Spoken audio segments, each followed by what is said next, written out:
सोमेश्वर रिपोर्टरमध्ये स्वागत। राज्यात सर्वत्र अवकाळी पावसाने जोरदार हजेरी लावली असतानाच भोर तालुक्यात जोरदार पाऊस बरसला आहे।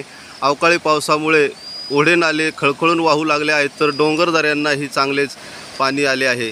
समोरच आपण पाहतो की ओढे नाले खळखळून वाहत आहेत, तर रस्त्यावरही पाणी आले असल्याने वाहन चालकांना या रस्त्यावर आलेल्या पाण्यातून कसरत करीत वाहने चालवावी लागत असल्याचे आपण समोर चित्र पाहतोय। रस्त्यावर पाण्याची चांगली तळी साचलेली समोर आपल्याला दिसत आहेत। त्याबरोबरच आपण समोर पाहणार आहोत की ओढे नाले कसे खळखळून वाहत आहेत, ते समोर आपण पाहणार आहोत।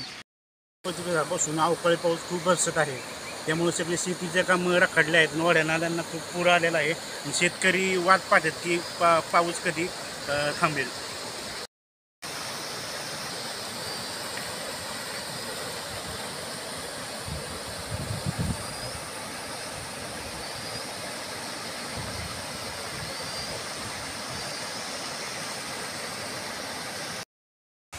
मागील 4 ते 5 दिवसांपासून भोर तालुक्यामध्ये अवकाळी पाऊस जोरदार बरसत आहे।